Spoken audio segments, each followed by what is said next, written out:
Here is the Master Solo Woodwinds Flute by Auddict. That's www.auddict.com, audict.com. And this is Master Solo Woodwinds, and this is their solo flute.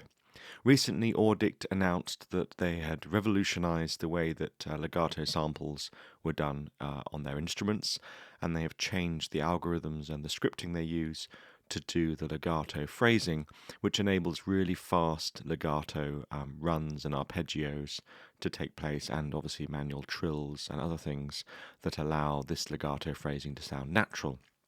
And they've released these instruments fairly recently, and at the moment they're on sale at a price of around 40 GB pounds. That's about 40 euros for the solo flute, and they do a solo clarinet, solo piccolo, bassoon, and a few other instruments. So this is the flute, and it comes in a vibrato and non-vibrato sample set, either with or without legato phrasing. You've got trills, flutter, triple tongue, staccato, staccatissimo, and some key noises to add in. The interface is very similar, as you can see on the screen, to all the other Auddict sample libraries. You've got a microphone mixing section on the right-hand side with the ability to click on these blue buttons and unload various parts of the samples. It's a fairly memory-heavy instrument. This is using up almost a gigabyte worth of memory just to load the solo flute with 3 microphones. If you loaded all the microphones, it occupies up to 2, I think about 2 gigabytes. Let's just load them all up and have a little look. Yes, so we're looking at 1.5 gigabytes for those. So I'm just going to turn off the microphones I'm not going to use, and I'll talk about those in a bit. Underneath, you've got these 4 little knobs that you can control via MIDI CCs by right-clicking and learning automation. You've got release time, which is the time constant for the release samples. If you make this short, the samples release quicker. We'll look at that in a bit. You've got key volume, and this is the noises of the keys on the instrument. So put this up nice and high, and you hear the clickety-clickety of the key instruments. And vibrato depth and intensity we'll talk about in a bit. So what does this flute sound like? Well, I've chosen a spot mic, a close pair, and a room, and I've put the room up quite high. All of these come with an algorithmic reverb as well, so I've put the reverb up a little bit high as well. They're actually quite dry samples, which is quite nice, so you can add a lot of kind of convolution or whatever reverb you want. And these guys have given you a little dial here to dial up the reverb. My one main problem with this library and all the libraries by Auddict is they are mapped to CC1 for dynamics, but you can't tell whether you're using your dynamic controller or not because there's nothing on the screen to tell you that the dynamics are being changed. So if you're trying to dial up a certain range of dynamics before you start playing, you might have a problem finding the right sweet spot, and often you have to then re-edit your MIDI information to try and get up to the right dynamics. I wish they would just add some kind of little slider on the side that just shows you where you are. Maybe they can do that in the version 1.2 update.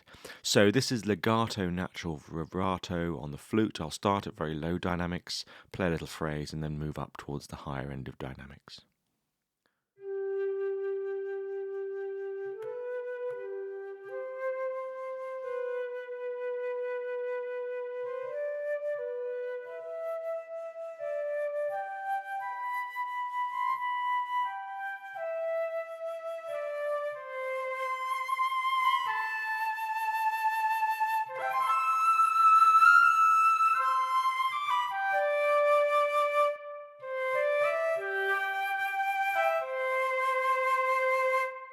So there we had a very short phrase where we use the full dynamic range of the instrument. You can tell it's quite a full instrument. It's got a very full, fluty sound, very airy, a very nice natural vibrato.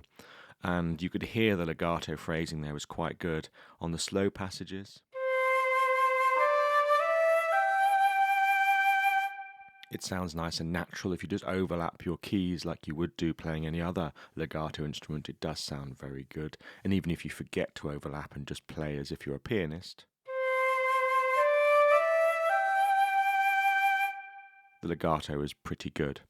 Where this instrument comes into its own, rather like its sisters and brothers and the other woodwind sections, is the fast legato. So if I just do an arpeggio of G major with a fairly high dynamic range, you've got a very clean legato there. There's no glitching, there's no popping, there's no strange noises. If you tried to do that, maybe with the Spitfire Audio flute or the Berlin Woodwinds flute, you'd get a whole load of strange little artifacts. They don't really cope that well with very fast legato. So that's a really nice thing to have. And again, scales. You can do some really quick things. So I'm liking this. I think it's going to be a very handy thing, just simply for doing little, at the end of pieces, little flourishes, little runs, is really handy. So that's a really good part of this. For the price, just having that alone is actually very, very handy. The dynamics, as you heard, aren't great. They don't have lots of dynamic layers. This is a fairly small library in terms of size. It has a lot of samples because of the articulations, but in terms of size, it's not huge. And if I just play a single note, I'm going to play a D and just go up through the dynamic range.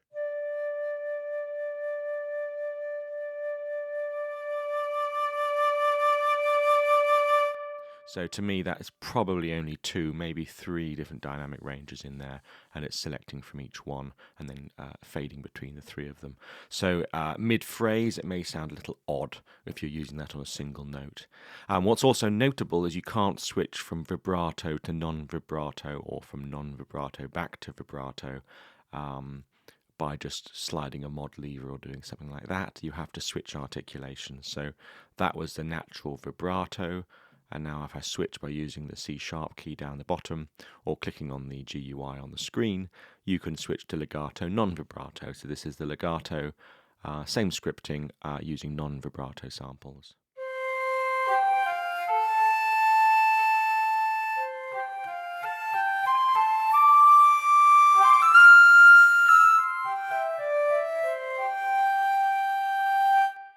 I find that sample set a little bit more laggy, so if you just close the release time down very low here,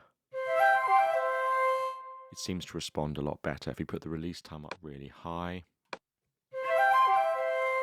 there seems to be that little lag at the end of each note. So play with the release time. You could assign this to a MIDI controller, of course, and animate it in real time if you're going from a slow to a fast phrase, for instance. So that's the legato non-vibrato, and it has the same dynamic range.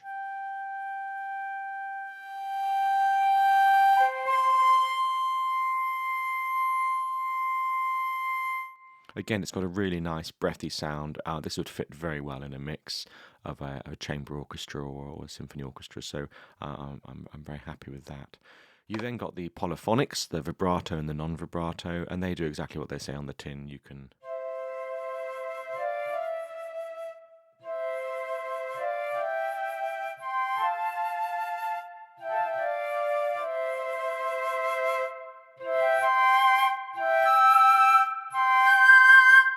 play little polyphonic phrases there, and it works quite well. Of course, the dynamics work in the same way, so you're affecting both instruments at once. So it's fine for flute A B if they're playing some kind of harmony line and you want the dynamics to be the same. It works very well. To be honest, with the memory these things use up, sometimes having polyphonic is quite a handy thing. Wasting a gig of your memory just on a solo flute does seem sometimes a little bit excessive. Underneath there, you've got the non-vibrato polyphonic. I'll just play a few notes.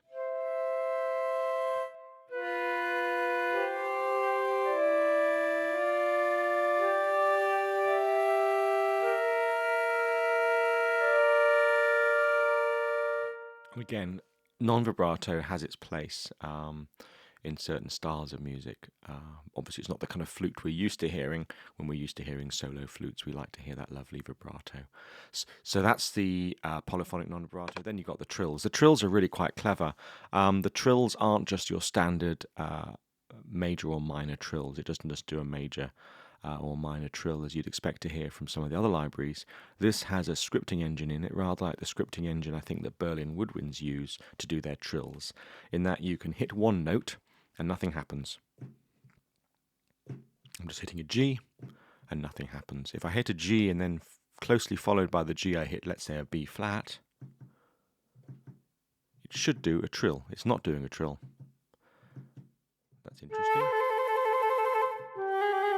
Now it does a trill.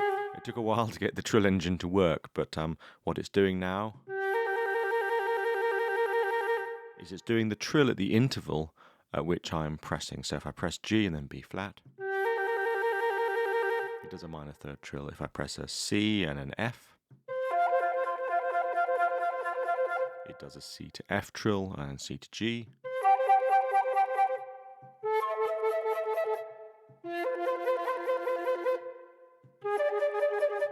So it's actually really handy. You can do any interval from a half tone up to a fifth.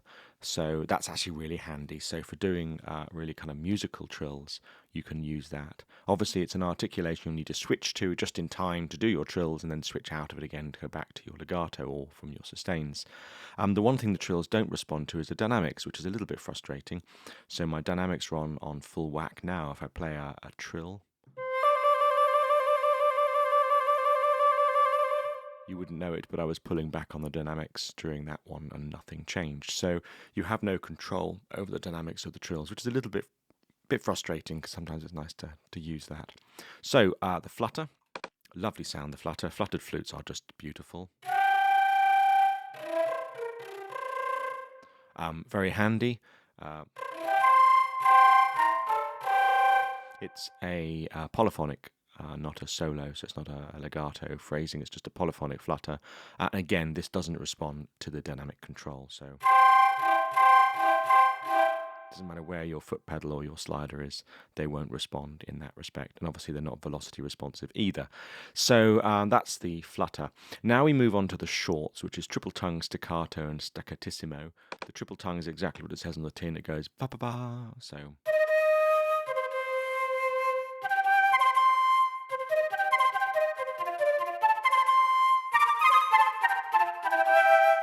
really quite a nice sound. This is neither velocity nor dynamic responsive, so it just plays at a single volume. So it's rather like the flutter in that it is a single volume articulation that you just have to fit in and maybe use CC7 to control the overall volume of your Kontakt instrument. And then finally the shorts. Staccato I'm a little bit disappointed about. It's a little lackluster. If I just play a few notes, you'll see what I mean. It just lacks any kind of It's just has no attack to it. It has a nice sustained sound and a nice release. And if you increase the release time, it makes no difference. If you reduce the release time, it makes no difference either. So it's just playing the entire sample. So staccato is a fairly useful, but in this case a little bit lackluster. But the staccatissimo is really beautiful.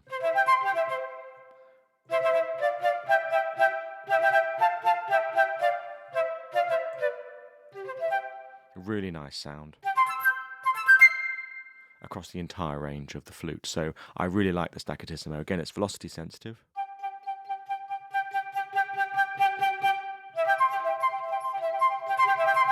Which is really, really nice. And that works incredibly well. Right down the bottom here, you've got key noises. Now, key noises are interesting. If you click on the key noises, and let's turn the key noise volume up full, and I'll just play a few notes.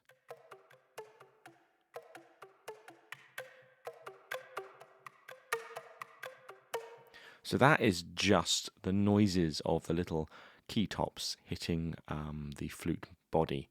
So if I go back to my legato and leave the key volume really, really high and play some very quiet phrases, you'll see what I mean by that.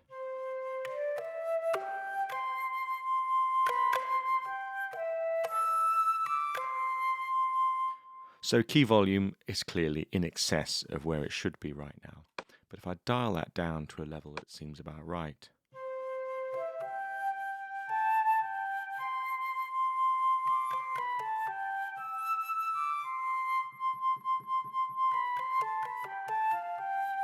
you actually get some really nice little sounds in there. And on the higher dynamics, that you don't really hear them as much, but they are there in the background, and that adds a little bit of realism to the sound, I guess. It's quite nice.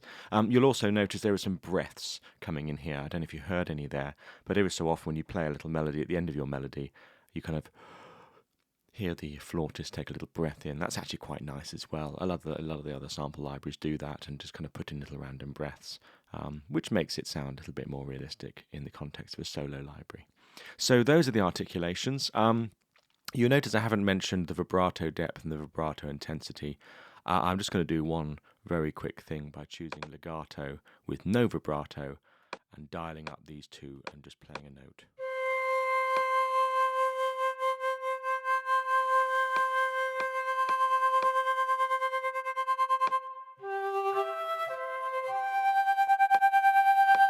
They've got some kind of LFO-based tremolo vibrato effect on there. It's not a pitch controlling vibrato. It's clearly just a tremulando type effect, and it is fairly horrible. So let's just turn that off and never let that darken our doors again. So back to the legato and back to now, finally to the mic positions and the reverb settings. So the reverbers are actually quite a lush. If I just turn down all of the other mics and just choose the spot mic. This is the totally dry spot mic for legato on full whack.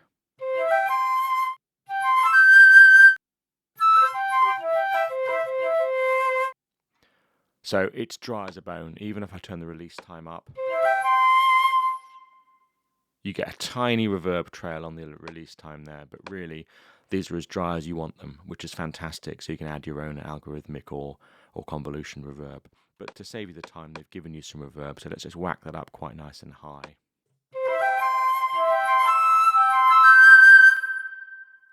And it's a really nice reverb, actually. It's a very warm reverb. It's well suited for these kind of instruments. And all of the Auddict instruments have that kind of reverb on them, the same algorithm. So actually it does sound quite nice. I'm not sure whether it is a convolution reverb. I've honestly not read the manual. But there's the reverb up there. Then you've got these 6 different microphone positions. Let's turn the reverb off. You've got this spot. You've got a second spot.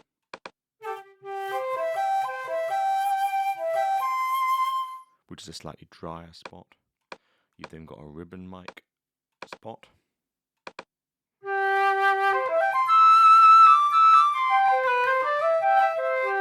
Which is actually quite a nice tone. It's got a real warm tone that you'd expect from a ribbon mic. Then you've got a close pair, stereo pair.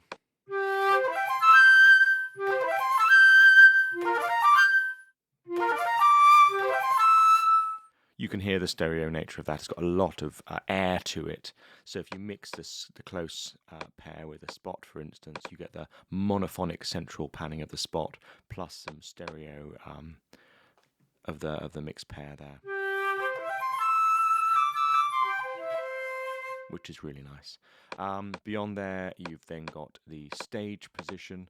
So these are some stage mics, essentially tree mics, if that's what we want to call them.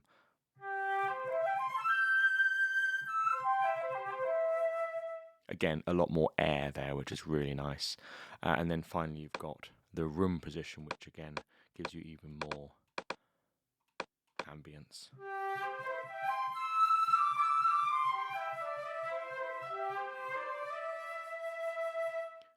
So you can see you've got a fair bit of control, and I'm just whacking them all up here. I'm just going to do a random. Let's go a bit more close, a bit more room. So this is the full sample set of a kind of flautist in your head.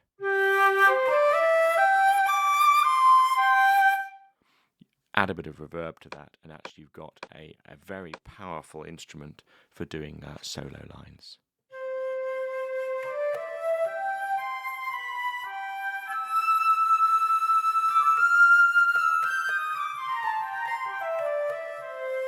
With loads of clicking keys. Turn them down a bit. Can I turn them down? There we go. So I think it's a very nice instrument. The flute certainly does stand out as being a very exciting instrument to play. It's got some nice controls, especially with the little keys. The release time is handy if you can automate that to try and hold back on some of the release samples. And it's got a really generous microphone options here. You could just end up using a spot in mono if you're just doing a simple recording, And by doing that, by cutting out all of these mics and saving yourself sample memory, you're only going down to 300 megabytes. So 300 megabytes for a solo flute with a legato articulation is very handy. The one thing you can't do, unlike a lot of libraries, you can't unload articulations. You can unload microphones, but all of the articulations are loaded into Kontakt's memory, so you can easily and quickly split between them. My little bugbear about this, the key switching's fine. You press your notes on the bottom of your keyboard. If you've got a large 88-note keyboard like I've got here, it's easy just to go down to the bottom octave and you can select all your articulations. By clicking on them on the screen, you can see I'm randomly clicking here. You've got to click exactly on the word. In fact, I missed it again. There we are. You've got to click exactly on the word if you're going to use the GUI to switch, and that's really a bit frustrating. The same goes for these sliders. They do up and down, and they seem to respond even if you don't click on the slider. It's a bit annoying if you're in the wrong place and you click and drag, nothing happens. So you've got to be quite careful. And the same with these dials. You've got to be a bit careful where you click to be able to control them, and the reverb as well. So the GUI I think needs a little bit of work, but actually the samples that they're based on are very good. I think they, with a bit more scripting and maybe some simple filtering, just basically on the trills, flutter, triple tongue. Maybe a little bit of filtering on a script that just when you pull the CC1 down, it just gets rid of some of that tone and gives you some kind of dynamic control would be fantastic. But there we are. They are the Auddict Master Solo Woodwinds Flute, currently on offer. That is of 21st of January. They're on offer with Auddict. They'll go up to the full price, I guess, pretty soon, and will be available as a complete woodwind package. Really nice flute, very handy, great price for what it is. Certainly stands up against some of the really quite expensive flute and woodwind libraries. So there you are.